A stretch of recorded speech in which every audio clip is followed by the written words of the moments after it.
Nagina Lok Sabha seat से सांसद चंद्रशेखर रावण को क्या वाकई में भारतीय जनता पार्टी का समर्थन और मायावती की पार्टी के लोगों का साथ सहयोग मिला?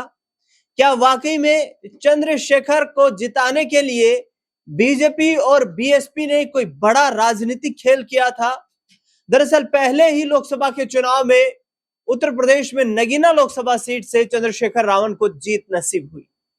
ये तमाम आरोप लगाए गए हैं चंद्रशेखर आजाद की तथा कथित गर्लफ्रेंड रोहिणी गावेरी के द्वारा। रोहिणी लगातार इस तरीके के आरोप लगा रही है जिससे कि चंद्रशेखर और उनके समर्थकों के खिलाफ अब एक माहौल बनता नजर आ रहा है।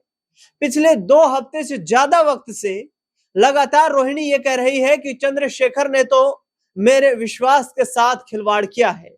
वह इस तरीके का चरित्रवान व्यक्ति नहीं है जो एक महिला की भावनाओं को समझ सके और चंद्रशेखर ने सिर्फ राजनीतिक फायदा उठाने के लिए मेरे इस्तेमाल किया है और अब मैं चंद्रशेखर को उसकी हकीकत समाज के सामने लाने का प्रयास करूंगी।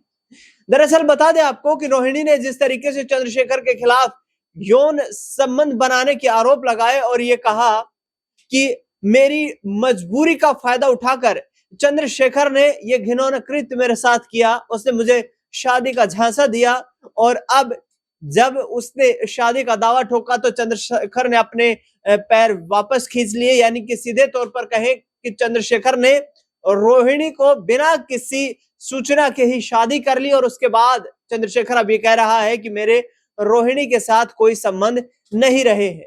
यह पूरा मामला अब कानूनी जांच प्रक्रिया के तहत विचाराधीन है। लगातार इस पूरे मुद्दे पर जो जांच एजेंसियां हैं वो जांच कर रही हैं। प्रधानमंत्री नरेंद्र मोदी से भी बड़ी अपील की गई है रोहिणी गावेरी के द्वारा और सीधे तौर पर चंद्रशेखर के कृत्यों के खिलाफ जांच करने और उन्हें न्याय दिलाने की मांग तक करते हुए नजर आ रही है।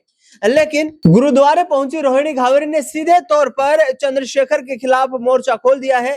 चंद्रशेखर ने कहा कि जैसे ही उसे समझ आया कि उसकी दोस्त सच्चाई में देश को बताऊंगी, उसने पहले ही षड्यंत्र के तहत मुझे बदनाम करना शुरू कर दिया है जो समाज मेरी बात को न मान सके। पहली सच्चाई तो यह है कि बीजेपी से उसकी साठगांठ है और दूसरी सच्चाई यह है कि उसका घटिया चरित्र है।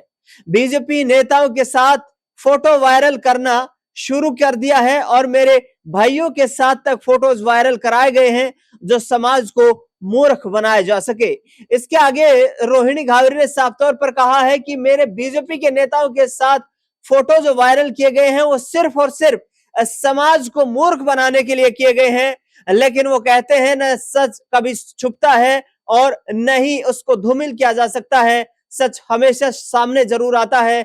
अब कर्मों का फल मिलने लगा है तो वह पागल हो गया है कि सब छीनने वाला है। यानी कि साफ तौर पर कहीं ना कहीं रोहिणी ये दावा करते हुए नजर आ रही है कि अब समाज उसकी सच्चाई को पहचान चुका है। समाज रोहिणी के साथ जो अत्याचार हुआ है उसको कहीं ना कहीं चंद्रशेखर का एक षड्यंत्र मान चुका है और रोहिणी सीधे तौर पर कह रही है कि उसे कर्मों का फल मिलना शुरू हो गया है और अब सब कुछ उससे छीनने वाला है। तो क्या चंद्रशेखर की सांसदी अब छीनती हुई नजर आएगी? लगातार सवाल उठ रहे हैं, लगातार चंद्रशेखर से सवाल भी पूछे जा रहे हैं। विभिन्न समाज के कार्यक्रमों में तो वो शामिल हो रहे हैं, लेकिन इस मुद्दे पर मीडिया के सामने कुछ भी कहने से बचते हुए नजर आ रहे हैं।